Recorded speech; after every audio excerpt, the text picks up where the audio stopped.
Hello everyone, I'm Prem Kumar Patle from KV number 1 Chindwala. Dear students, I'm here along with the first part of the French Revolution. Dear students, in this session we will learn about the French society. We will get the information about the structure of society of France. We will get the information regarding the king, how it had established a despotism in France. We will get the information about empty treasury of France.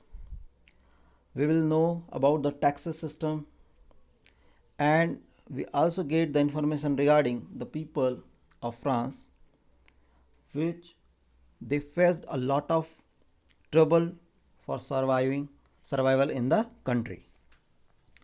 Dear students, firstly we will start from the legacy of French revolution. हमने France की क्रांति से क्या क्या चीज़ें को सीखा और पाया. Students, we get the ideas of liberty, freedom and equality from the French revolution. हमने मुक्ति, स्वतंत्रता और समानता के जो बहुमूल्य चीज़ें हैं, जैसी बहुमूल्य चीज़ें हैं, वो फ्रांस की क्रांति से जाना. We have also seen the end of monarchy in France by this revolution, and they gave us the idea of democracy. France की क्रांति से फ्रांस में मोनार्की जैसी जो चीज़ें थी, जो राजतंत्र था, उसको समाप्त कर दिया गया. उसने हमें लोकतंत्र की एक नई परिभाषा को समझाने का प्रयास किया. We have also seen the society which was based on privileges gave way to a new system of governance. प्यारे बच्चों, सोसाइटी में कुछ प्रिविलेजेस बेस्ड जो सोसाइटी थी, उस प्रिविलेजेस को ख़त्म करके एक न्यू सिस्टम ऑफ गवर्नेंस को उन्होंने अडॉप्ट करना, इस चीज़ को भी हमें सिखाया. The declaration of the rights of man during the revolution announce the coming of a new time, and we got this idea. We implemented this idea. Not only we, but so many countries has applied this idea in their country. बच्चों, मानव के अधिकारों से संबंधित जो घोषणा पत्र है, वो नए युग के आगमन का घोतक था, और इस क्रांति के दौरान वहाँ तैयार भी किया गया, जिसके आइडिया को वर्ल्ड के हर एक कंट्री ने ऑप्ट किया. The idea that all individual had rights and could claim equality became part of a new language of politics. अब समानता के साथ साथ स्वतंत्रता तो थी ही, अब समानता के आधार पर, स्वतंत्रता के आधार पर हर किसी की अपनी एक सोच बन गई.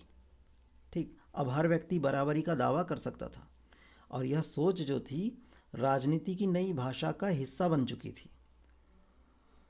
तो इस तरह की जो लिगेसी है हमें फ्रेंच रिवॉल्यूशन से मिलती है. Number 1, liberty, freedom and equality.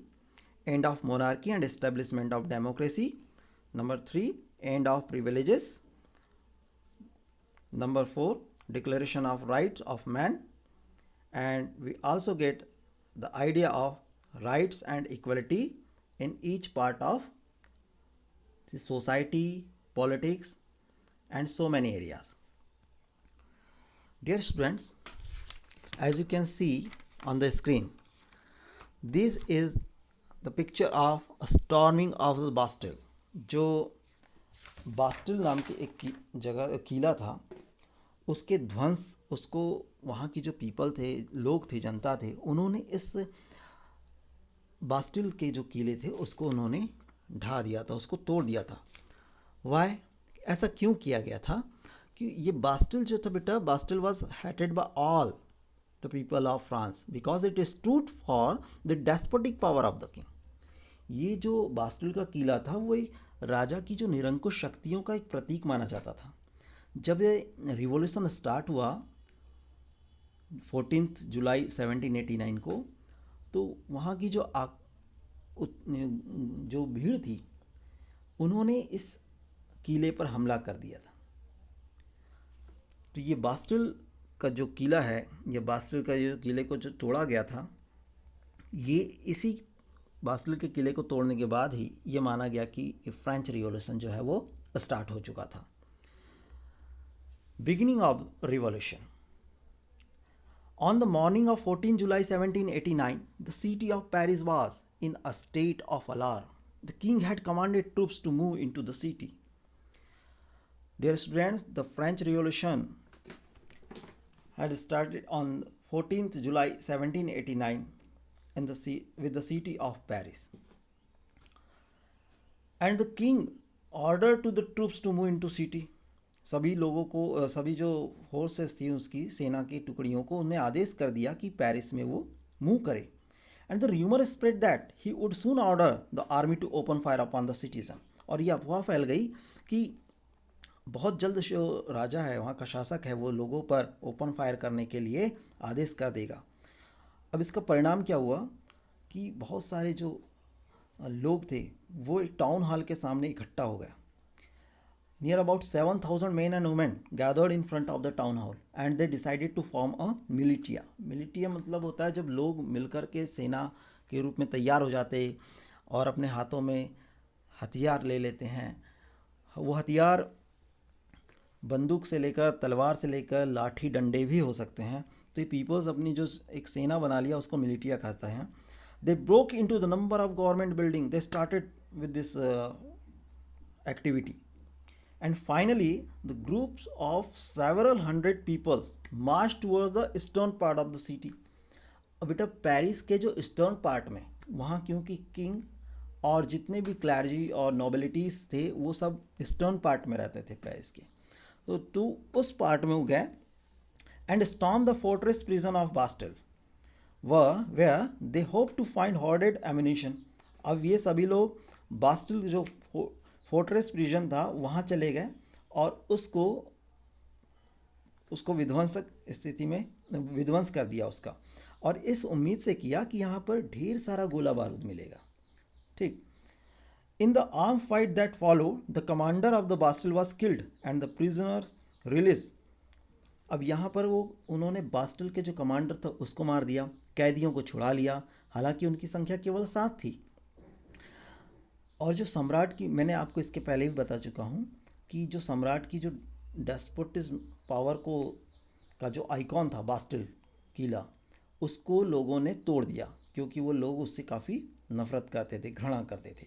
तो इस तरह से ये फ्रेंच रिवॉल्यूशन 14 जुलाई 1789 को इस एक्टिविटी के साथ स्टार्ट होता है. Now we will know about the ruler, about the king which ruled during the French Revolution. In 1774, Louis XVI of the Bourbon family of kings ascended the throne of France. बच्चों, बुर्बोन वंश का, बुर्बोन dynasty का, बुर्बोन family का belong करने वाला जो राजा था वो लुई 16 था और वो 1774 में राजगद्दी पर आसीन होता है. He was just 20 years old and he married with Austrian princess Mary Antoinette. इसका विवाह होता है ऑस्ट्रिया की राजकुमारी मैरी एंटोनेट से. Upon his accession, the new king found an empty treasury. जब ये राज्यारोहण के समय उसका राजकोष पूरी तरह से खाली हो जाता है. ट्रेजरी यानी राजकोष जिसमें उस शासक के खजाने में ढेर सारा धन होता है जो अलग अलग टैक्सेस को इम्पोज करके कलेक्शन किया जाता है उसके आधार पर. तो ये समय जब ये राजा बना तो ये एम्प्टी ट्रेजरी यानी राजकोष पूरी तरह खाली था. Dear students, we will get the information about the causes of empty treasury. क्या कारण थे कि वो उसकी ट्रेजरी खाली थी? बेटा this is very important side. Okay, इस पर आधारित कई बार क्वेश्चंस पूछे गए हैं. So please listen it carefully. What were the important causes behind it for the empty treasury of France? So number 1, long years of war had drained the financial resources of France. जो France था वो काफ़ी समय से युद्ध में अपने पैसों को बर्बाद ही कर रहा था, अपने फाइनेंशियल रिसोर्सेज को उसमें गंवा रहा था. इसकी वित्तीय संसाधन जो थे वो नष्ट हो रहे थे. The cost of maintaining an extravagant court, that is another cost of draining the financial resources. उसकी जो शानो शौकत थी, उसका जो पैलेस था वर्साई में, उसमें काफ़ी पैसा फिजूल खर्ची उसमें होती थी। इस वजह से भी एम्प्टी ट्रेजरी का ये भी एक इम्पॉर्टेंट कारण हो सकता है। Under Louis 16, France help the 13 American colonies to gain their independence from the common enemy Britain. American ने की जो 13 कॉलोनीज थी जिस पर ब्रिटेन ने अपना आधिपत्य जमा रखा था, फ्रांस वहाँ पर उसको फाइनेंस कर रहा था उस युद्ध को लड़ने के लिए। अमेरिका की 13 कॉलोनीज को फ्री इंडिपेंडेंट करवाने के लिए अपने बहुत सारा फाइनेंस वहाँ पर वो इन्वेस्ट कर रहा था। The war added more than $1 billion leverage to a debt that had already risen to more than 2 billion leverage. इस युद्ध के चलते क्या हुआ बच्चों कि फ्रांस पर अब 10 अरब लिवरेज से भी अधिक का कर्ज हो गया, और जबकि पहले से ही उस पर 2 अरब लिवरेज का बोझ तो था ही था। अब सरकार से जो था ना, the French lender who gave the state credit now began to charge 10% interest on loans. पहले से था ही उस पर कर्ज, तो सरकार से जो कर्जदाता थे अब 10% रेट ऑफ इंटरेस्ट से अब उनसे चार्ज करने लगे, तो ये और भी ज़्यादा मुश्किल होने लगी।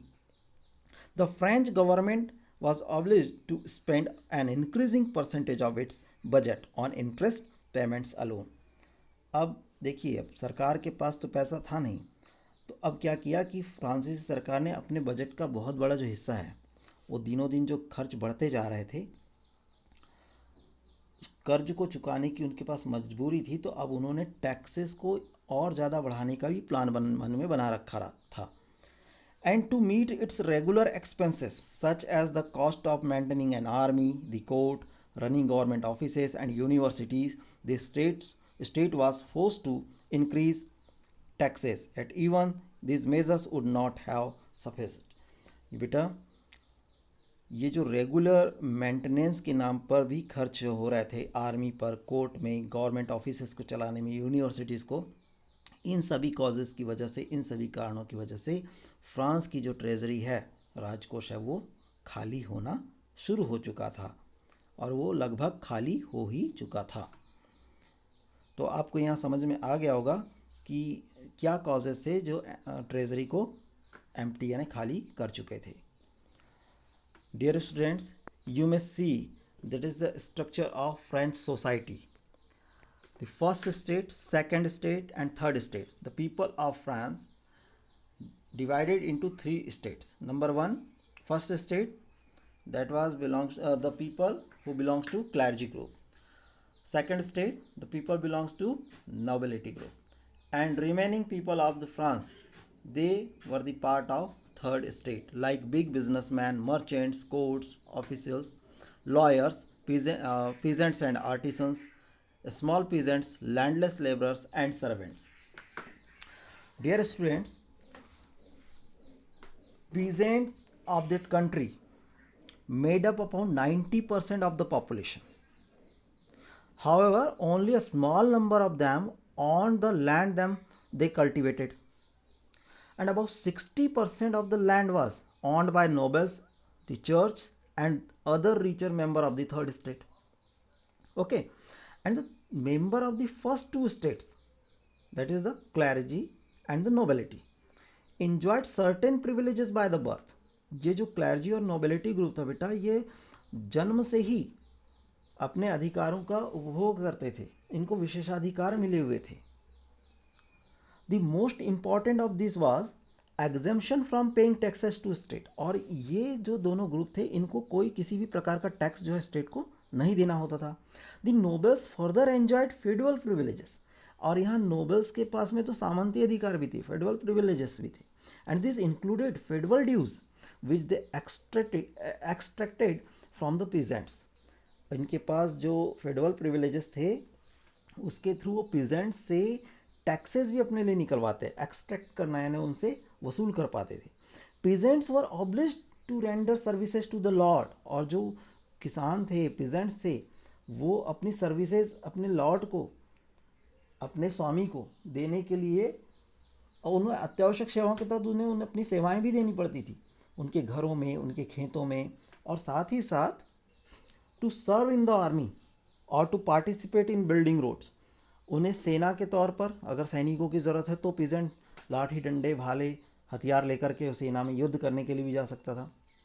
And they were also participated in building roads, और सड़कों के निर्माण में भी उनका उतना ही योगदान होता था। Dear students, now it's time to get the information regarding taxes system of France. बच्चों, वहाँ दो ही प्रकार के टैक्सेस के बारे में हम जानेंगे। Number 1 tide and number 2 tile. Tithe, the church to extracted its share of taxes called tithe from the peasants। जो चर्च होती थी, चर्च पीजेंट से जो टैक्स वसूलती थी, अपना शेयर निकालवाती थी, उसको टाइद कहा गया। And all members of the third state had to pay taxes to the state. This included a direct tax called taille. और थर्ड स्टेट के जितने भी लोग थे वो सभी के सभी स्टेट को डायरेक्ट टैक्स पे करते थे, उसे टाइल कहा गया। ध्यान सुनिएगा, टाइद और टाइल में डिफरेंस पूछा जाता है। Okay, the tide, the tax which were collected by the church and from the peasants only, okay, that tax was known as a tithe, and all the members of third state who paid taxes to the state, and that was a direct tax, was called tithe. A number of indirect taxes which were levied on articles of everyday consumption like salt or tobacco। इसके अलावा जो अप्रत्यक्ष कर था, जो नमक और तंबाकू जैसी रोज़ाना उपभोग की वस्तुओं पर लगाया जाता था, उसको क्या कहा गया? इनडायरेक्ट टैक्स की कैटेगरी में उसको रखा गया। तो बच्चों, यहाँ पर आपको दोनों ही टैक्सेस को समझ लेना है, tithe and taille. Okay, the tax which were imposed by church known as tithe, and that was only extracted from the peasants, and all the members of third state paid a tax which was also known as a direct tax, is called tithe. Okay, in next slide you will learn about the struggle of people to survive। Okay, France के जो लोग थे वो अपने survival condition, अपने जीवन को जीने के लिए किस तरह का संघर्ष कर रहे थे, उसको जानेंगे। यहाँ दो ही चीज़ें सबसे ज़्यादा इम्पॉर्टेंट है। Number 1 is the growth of population, and number 2 fixed their wages। fixed wages, number 1 growth of population and number 2 fixed wages। बच्चों, पॉपुलेशन जो थी फ्रांस की वो रैपिडली ग्रोथ हो रही थी। जब पॉपुलेशन रैपिडली ग्रोथ हो रही थी तो इसमें फूड ग्रेन की डिमांड बढ़ती जा रही थी। जब फूड ग्रेन की डिमांड पॉपुलेशन की ग्रोथ के अकॉर्डिंगली फुलफिल नहीं हो रही थी, तो अब मुश्किलें पैदा हो गई। जब फूड ग्रेन की सप्लाई नहीं हो रही है तो इससे प्राइस ऑफ ब्रेड वो तेज़ी से बढ़ने लगा।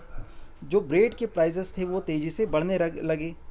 तो ग्रोथ ऑफ पॉपुलेशन के कंपैरिजन में हमारा प्रोडक्शन उतना नहीं हो रहा था जितनी कि उसकी डिमांड थी, तो ब्रेड के प्राइस जो थे वो तेज़ी से बढ़ने लगे। ये फर्स्ट प्रॉब्लम हो गया।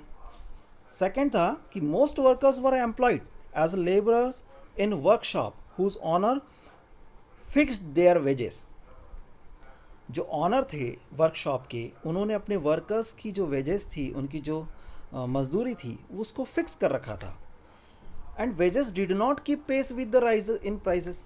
लेकिन कीमतें जैसी जैसी बढ़ रही थी उसके हिसाब से उनके वेजेस नहीं बढ़ रहे थे, उनकी मजदूरी नहीं बढ़ रही थी। So the gap between the poor and the rich widened, और ये गरीबी और अमीरी के बीच की जो खाइयाँ थी वो और भी ज़्यादा चौड़ी होने लगी थी। तो ये कंडीशन और कब वर्स्ट हो जाती थी? Things became worse whenever drought and hail reduce the harvest. जब कभी सूखा और ओला पड़ जाता था तो ये स्थितियाँ और भी ज़्यादा बदतर हो जाती थी। This lead to a substance crisis, और ये जीविका का संकट पैदा कर देती थी।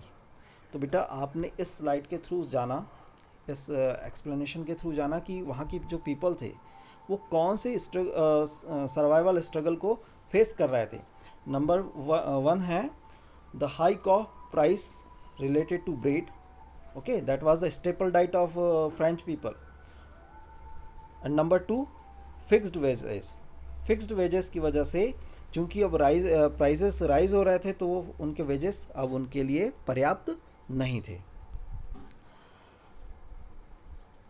In this slide we will learn about a growing middle class, advantages and two privileges. Dear students, so many problems were faced by the people of France.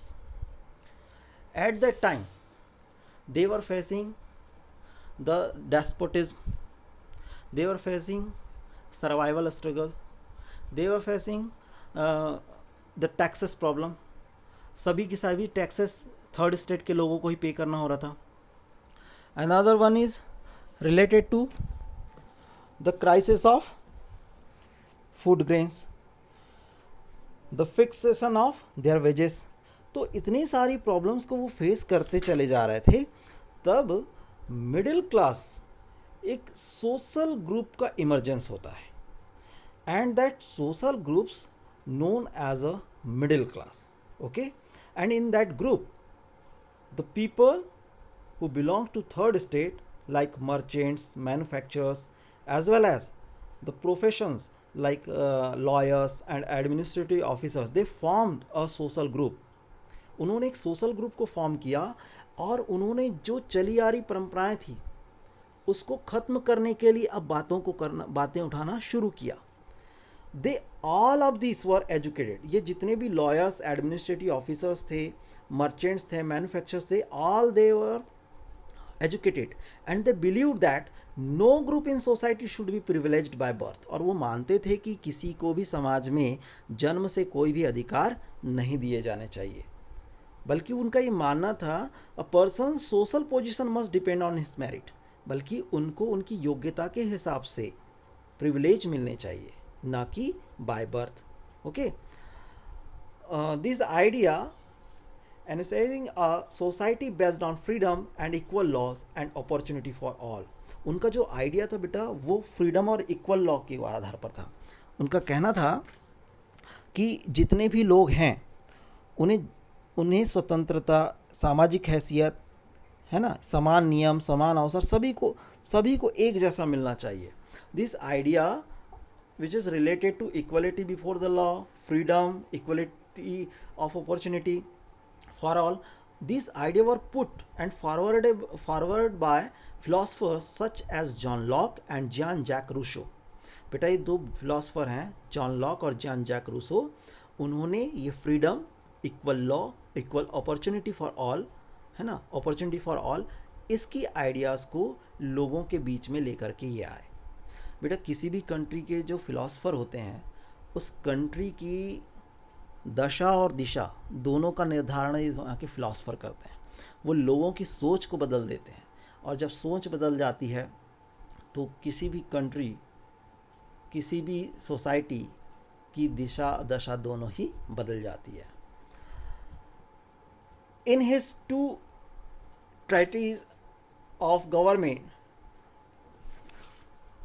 Locke sought to refute the doctrine of the divine and absolute right of the monarch। ये 2 treatises of government में जो John Locke है वो कहता है कि राजा के जो दैवी और निरंकुश अधिकार का सिद्धांत है वो नहीं होना चाहिए। वो इस बात का खंडन करता है कि किसी भी राजा को किसी भी प्रकार के निरंकुश अधिकार को वो खंडित करता है, किसी के पास इतना अधिकार नहीं होना चाहिए, ऐसा 2 ट्रीटाइजेस ऑफ गवर्नमेंट में जॉन लॉक कहता है। Rousseau carried the idea forward proposing a form of government based on social contract between people and their representative।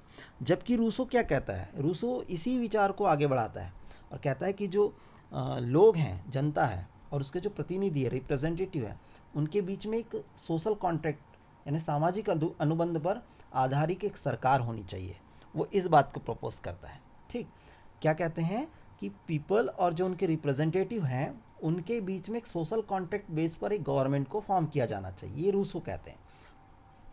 The spirit of the laws, बच्चों एक चीज़ ध्यान रखिएगा, ये जो 2 ट्रीटाइजेस ऑफ गवर्नमेंट, इसके राइटर हैं Locke, John Locke. Social contract, ये क्वेश्चन पूछे जाते हैं, writer of social contract, ideas of social contract, okay, so Rousseau. And the spirit of the law, Montesquieu proposed a division of power within the government between the legislative, the executive and judiciary. Montesquieu the spirit of the laws नामक जो उनकी रचना है, उसमें सरकार के अंदर जो legislative है विधायिका, जो एग्जीक्यूटिव है कार्यपालिका, और जो जुडिशरी है न्यायपालिका, इनके बीच में जो सत्ता का विभाजन की बात करते हैं। ठीक है, division of power within the government between the legislative, the executive and the judiciary. Students, I hope you have read this in your previous classes about the legislative, executive and the judiciary. बच्चों ये जो model जो Montesquieu ने दिया, this model of government was put into force in the US after the 13 colonies declared there independence from Britain. जब Britain से USA की 13 colonies independent हुई तो इसी आइडिया को वहाँ पर अप्लाई किया गया। The American constitution and it's guarantee of individual rights was an important example for political thinkers in France. ये कहता है कि फ्रांस के जितने भी राजनीतिक चिंतकों के लिए थे, उन सभी के लिए जो अमेरिकन कॉन्स्टिट्यूशन है, अमेरिका का संविधान, और उसमें दी गई जो भी व्यक्तिगत अधिकारों की गारंटी की जो बातें हैं, वो सभी महत्वपूर्ण थी और वो प्रेरणा की स्रोत थी। ये सभी के सभी उनके लिए प्रेरणा की स्रोत थी। तो हमने यहाँ पर जॉन लॉक के 2 ट्रीटाइजेस ऑफ गवर्नमेंट, रूसो के सोशल कॉन्ट्रैक्ट और मॉन्टेस्क्यू के द स्पिरिट ऑफ लॉ के थ्रू उनकी जो आइडियाज़ थे, उनकी सोसाइटी को जो एक नए रूप में प्रस्तुत करना, नए रूप में लेकर आना, ये जो आइडियाज़ थे उसको हमने जानने का प्रयास किया। बच्चों उम्मीद है कि आपको ये वीडियो पसंद आया होगा या एक्सप्लेनेशन समझ में आया होगा। जितने भी पॉइंट्स हमने आज समझे हैं वो आप सभी को अच्छे से रीड करना है, और मैं इसके साथ ही आपके लिए एक PDF फाइल भी भेजने जा रहा हूँ और आप उसको देख करके अपने नोट्स भी प्रिपेयर कर लेंगे। और किसी को कोई प्रॉब्लम होती है तो मुझे गूगल क्लासरूम में जहाँ ये लिंक दी जाएगी उसके जस्ट नीचे में आप अपनी प्रॉब्लम्स को मुझसे शेयर करें। Thank you very much.